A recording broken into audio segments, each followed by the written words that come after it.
गुफ्तगू बंद ना हो, बात से बात चले, सुबह तक शामी मुलाकात रहे। ऐसी ही मुलाकातों और खूबसूरत शामों का सिलसिला है हमारा ये खास प्रोग्राम सिलसिला, और मैं हूं आपके साथ समीना। नमस्कार, आदाब।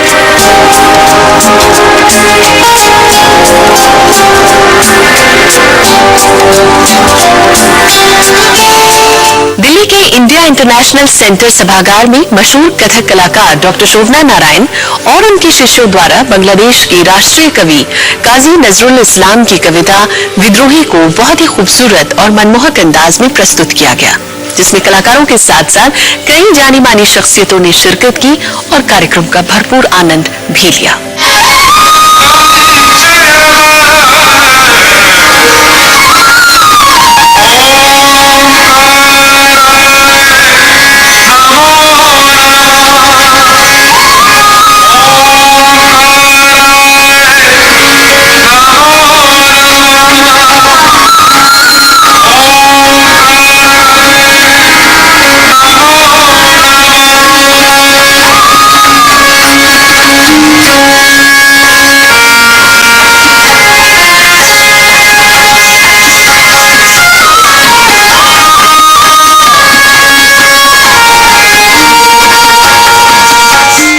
इंटरनेशनल सेंटर में मशहूर कलाकार डॉक्टर शोभना नारायण की ये प्रस्तुति भारतीय संस्कृति की पहचान को विश्व पटल पर लोगों के बीच मकबूल करने की एक कामयाब कोशिश है, जिसमें बांग्लादेश के कलाकारों के साथ मिलकर भारतीय शैली में संगीत और नृत्य के माध्यम से अपनी बात कहने की प्रभावशाली कोशिश की गई।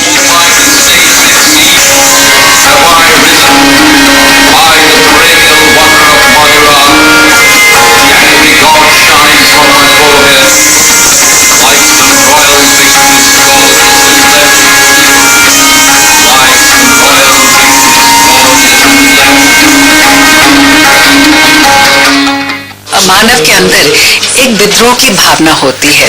वो अपने शांत समय में भी अंदर कुछ न कुछ कौतूहल चलता रहता है, और वही कौतूहल अपने आप से हम लड़ रहे हैं, अपने ख्यालों से लड़ रहे हैं। मतलब एक किसी न किसी चीज का विद्रोह हमारे अंदर जो है वो हमेशा जो तांडव उल्लास की भावनाएं हमारे अंदर है, वो दोनों में कश्मकश चलती रहती है।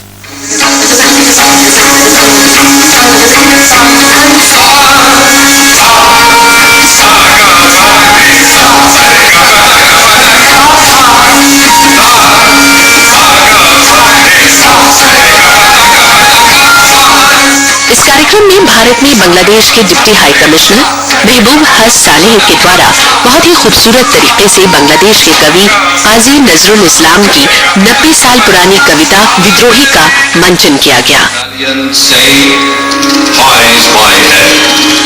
Looking at my head is cast down the great Himalayan peaks. Living upon the white sky of the universe, living behind the sun,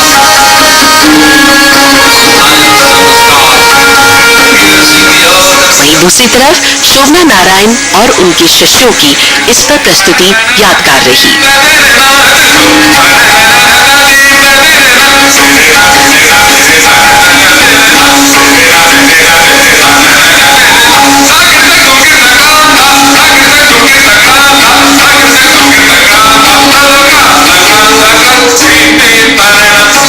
इस कार्यक्रम का मकसद बांग्लादेश और हिंदुस्तान के कलाकारों के माध्यम से सदियों पुरानी हिंदुस्तानी तहजीब को रचनात्मक कला के माध्यम से पेश करना था।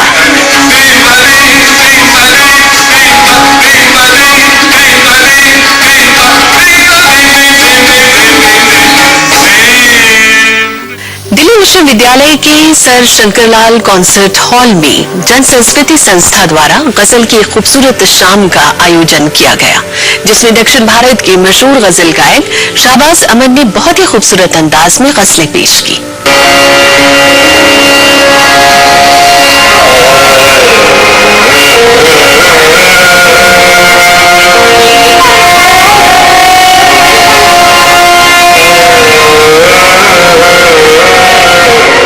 जन संस्कृति द्वारा आयोजित कार्यक्रम गजल कॉन्सर्ट, जिसमें दक्षिण भारत के मशहूर फनकार शाहबाज अमन की बेहतरीन प्रस्तुति ने शाम को और हसीन बना दिया।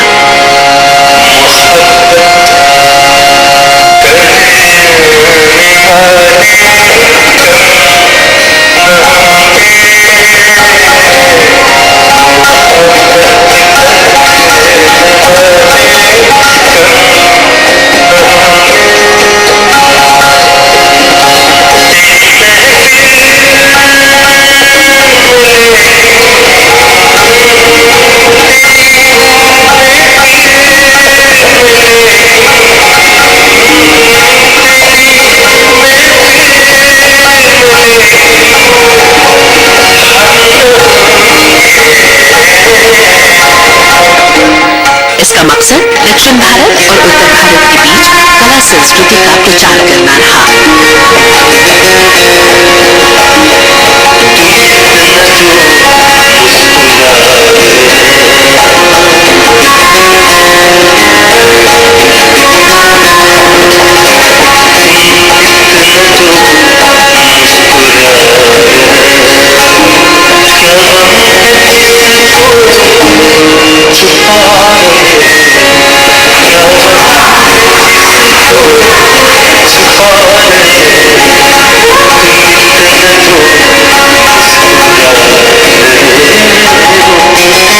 मशहूर गजल गायक शाहबाज अमन की गजलें दिलों को जोड़ने का काम हमेशा से करती रही है, जिसकी गवाह रही ये खूबसूरत शाम।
एक छोटा सा ब्रेक, हाजिर होते हैं बस थोड़ी देर में। आप देखते रहिए प्रोग्राम सिलसिला।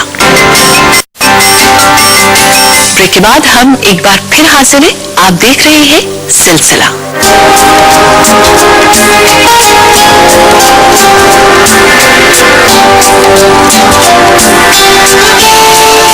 खुदी को कर बुलंद इतना कि हर तकदीर से पहले खुदा बंदे से पूछे बता तेरी रजा क्या है। ऐसा ही कुछ कह रहे हैं मशहूर फिल्म अभिनेता अनुपम खेर अपनी लिखी किताब में the best thing about you is you. ये पूरी किताब उनकी जिंदगी, उनके संघर्ष, उनकी खुशियों, उनके गमों, उनकी कामयाबी के इर्द गिर्द घूमती है।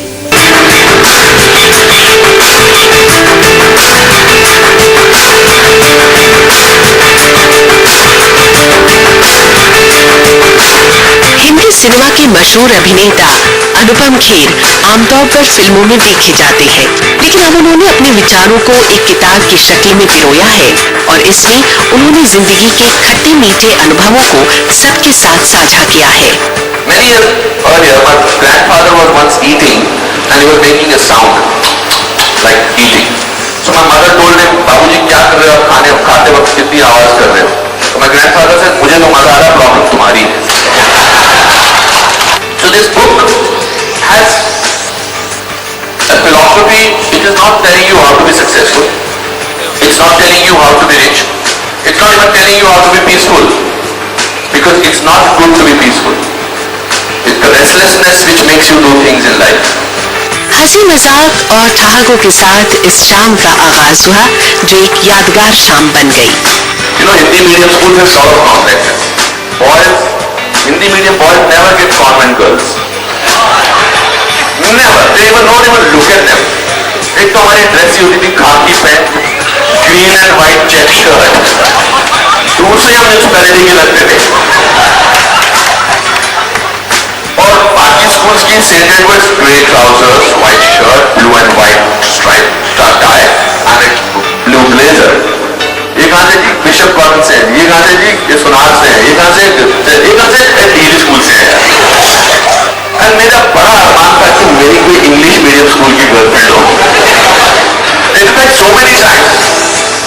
और हिंदी मीडियम स्कूल में 5th स्टैंडर्ड में तो मैंने इंग्लिश सीखी थी। So many times I used to remember Newton's law. You know, to every action there is equal and opposite reaction. Archimedes, when a body is immersed in water, it loses its weight, etc., etc. So अगर मैं सामने से देखता था, पतला सा था, मैं सामने देखता था कोई कॉन्वेंट की 5-6 लड़कियां हरी का सांस लेता था और अपने दोस्त को बोलता था, when a body is immersed in water, it loses its weight.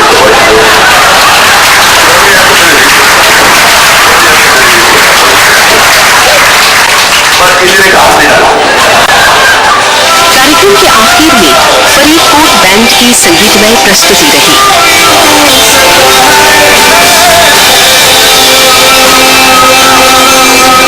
Faridkot band को मॉडर्न बैंड भी कहा जाता है और इनका पॉपुलर नंबर लैला गीत सुनने को सभी बेताब दिखे।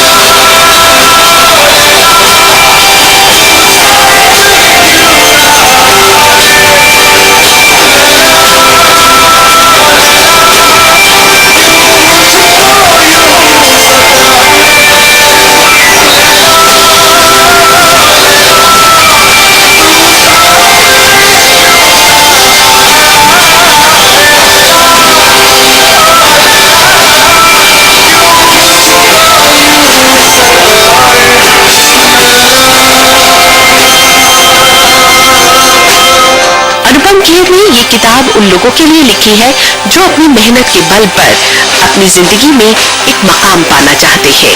उम्र भर अपने ही गिरेबान से उलझने वाले, तू मुझे मेरे ही साए से डराता है।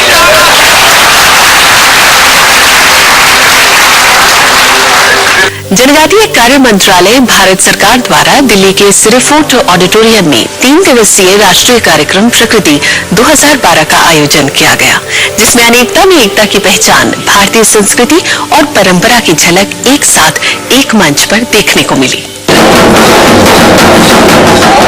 NCCFCC के डायरेक्टर श्री रविंद्र सिंह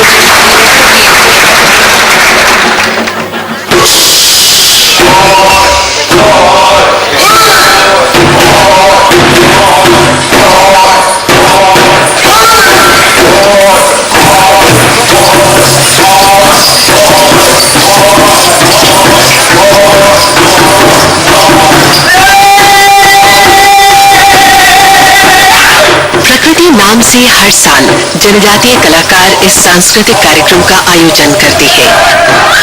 दीप प्रज्वलन से कार्यक्रम की शुरुआत की गई और इस कार्यक्रम में देश भर से 21 जनजातीय नृत्य दलों के लगभग 120 कलाकारों ने अपनी आंचलिक सांस्कृतिक विरासत को अपने अपने अंदाज और पोशाक में पेश किया, जो बहुत ही खूबसूरत और मनमोहक था।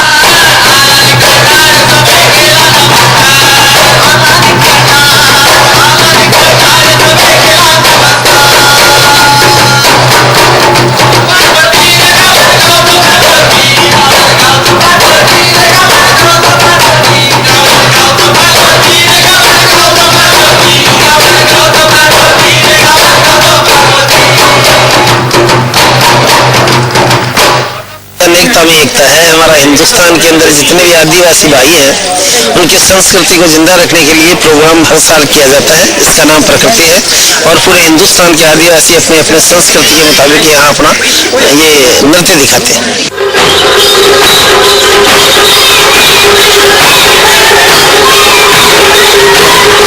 ये आयोजन प्रकृति के उपासक इन भूमि पुत्रों का सांस्कृतिक प्रयास है जो भारत में अनेकता में एकता, सामाजिक समरसता और सांस्कृतिक विरासत की अलख को जगाता है।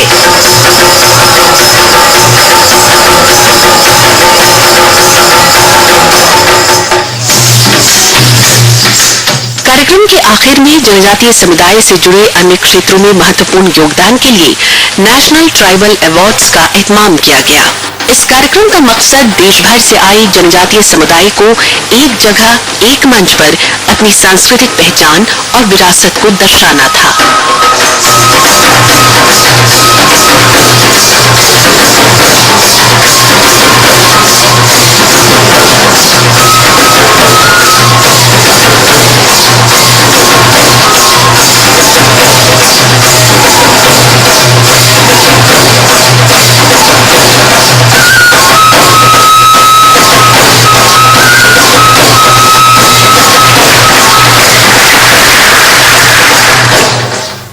ले लेते हैं हम एक छोटा सा ब्रेक। हाजिर होते हैं बस थोड़ी देर में। आप देखते रहिए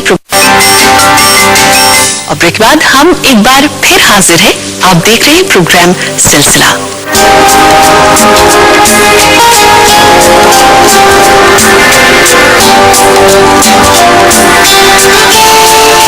हौसला अगर बुलंद हो तो राहें अपने आप निकल आती है।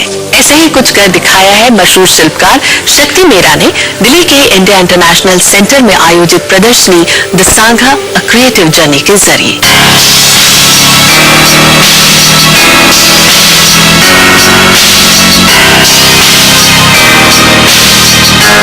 इस प्रदर्शनी में शक्ति मेरा ने अपनी इस कला को यात्रा के रूप में पेश किया है।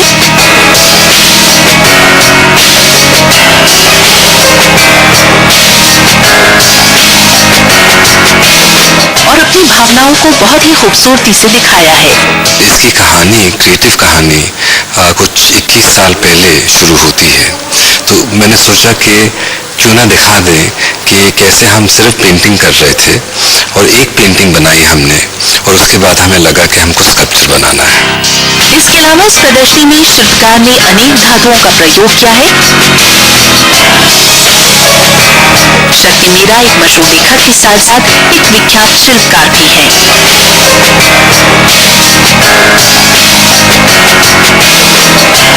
इस प्रदर्शनी में शक्ति मेरा ने अपने अंदाज को भावनाओं से जोड़कर इन प्रतिमाओं को एक नया जीवन दिया है।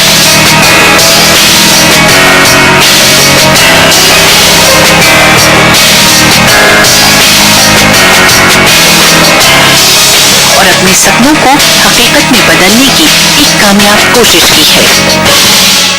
दिल्ली के श्री राम सेंटर में देश के जाने माने नाटककार मोहन राकेश की याद में साहित्य कला परिषद ने मोहन राकेश नाट्य समारोह आयोजित किया।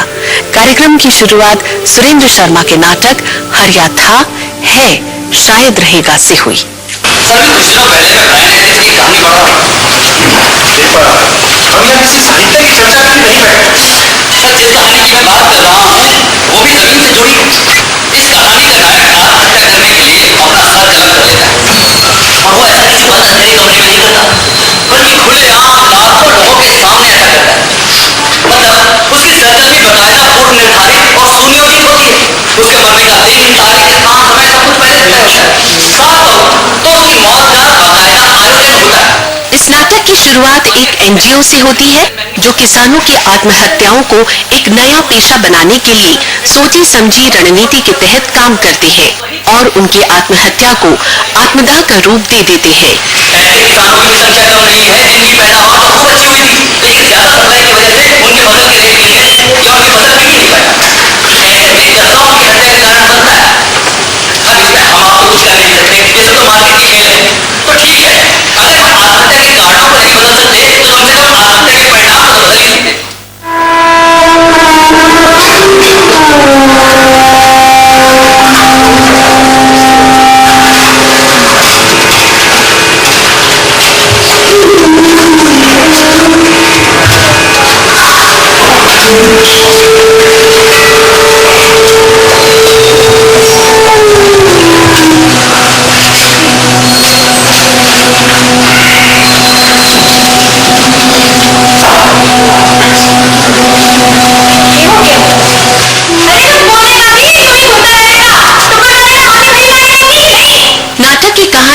जनता किसान के इर्द गिर्द घूमती है।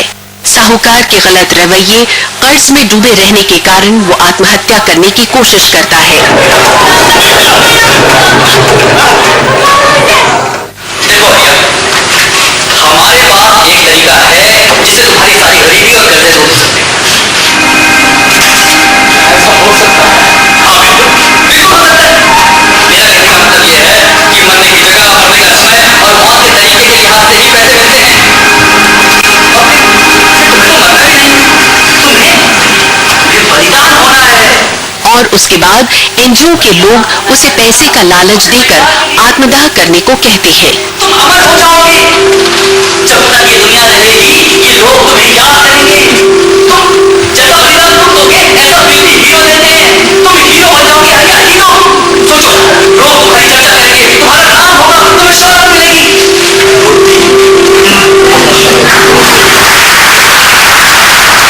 देश के प्रसिद्ध नाटककार रहे, उनके नाम पर ही चल रहा है फेस्टिवल। देश के प्रतिष्ठित आलोचक, नाटककार शामिल होते हैं उस कमेटी में। वरिष्ठ जो लोग हैं देश के, वो बैठते हैं, सारे नाटकों को पढ़ते हैं, उसका मूल्यांकन करते हैं। मेरी माँ और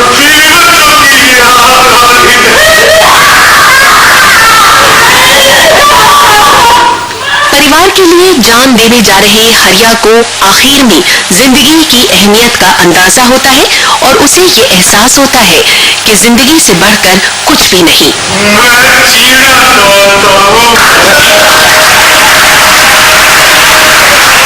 दिल्ली के इंडिया हैबिटेट सेंटर में एक शाम फैज के नाम मुशायरे का एहतमाम किया गया। फैज अहमद फैज आधुनिक काल में उर्दू अदब और शायरी की दुनिया का रोशन सितारा है, जिनकी गजलों और नज़मों के रोशन रंगों ने मौजूदा वक्त के तकरीबन हर शायर को प्रभावित किया है और शाम का हर रंग रहा फैज के करीब। तो आइए आपको लिए चलते हैं इस महफिल में। जो मौजूद से चढ़ते वक्त तो मैं उसके साथ था, मौजूद से चढ़ते वक्त तो मैं उसके साथ था, साथी तो उसके हाथ में कोई और था। एक खूबसूरत शाम फैज के नाम ऑल इंडिया मुशायरे का एहतमाम किया गया, जिसमें देश के कोने कोने से आई शुरा ने हिस्सा लिया। लोगों की ढेर खुशियों में ये साथ मौजूद हो तो जिंदगी कश्मीर होती है, ये साथ मौजूद हो तो जिंदगी कश्मीर होती है। जिसे मिल जाए उसके साथ मुसीबत दूर हो जाए, जिसे मिल जाए उसके साथ मुसीबत दूर हो जाए। बुजुर्गों की दुआओं में पड़ेगा। और ये शेर भी आप लोगों की मोहब्बतों की नज़र पेश करता हूँ कि सोचे जहाँ बन गया इजहारी मोहब्बत का सवाल।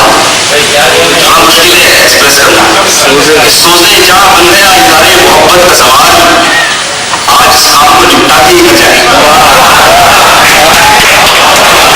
जिसका भरपूर लुत्फ वहाँ बैठे नाज़रीन ने लिया।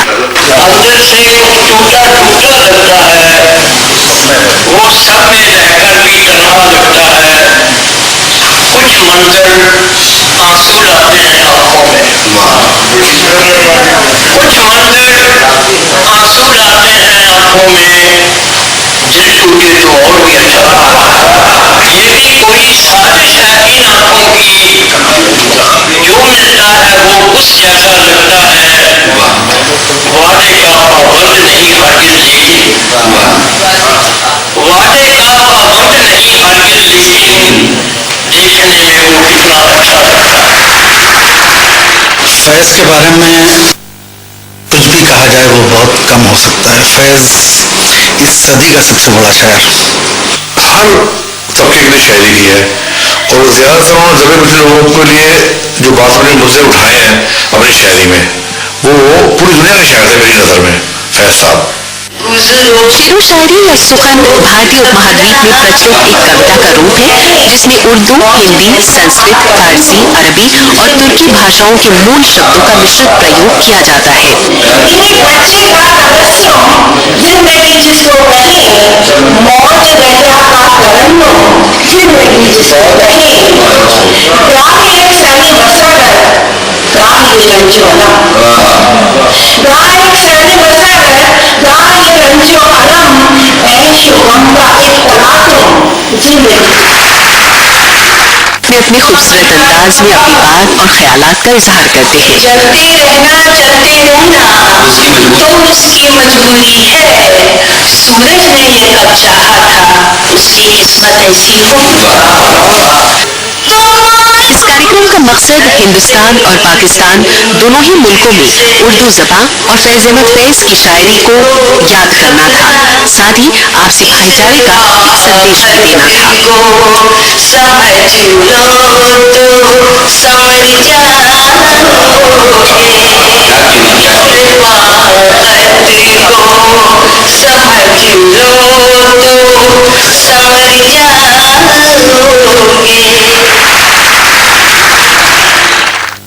और आज के इस सफर में इतना ही। खूबसूरत महफिलों का सफर जारी रहेगा। साथ ही आपकी राय का हमें रहेगा बेसब्री से इंतजार। हमारा ईमेल आईडी है silsila.rscv@gmail.com। अब इजाजत दीजिए। नमस्कार, आदाब।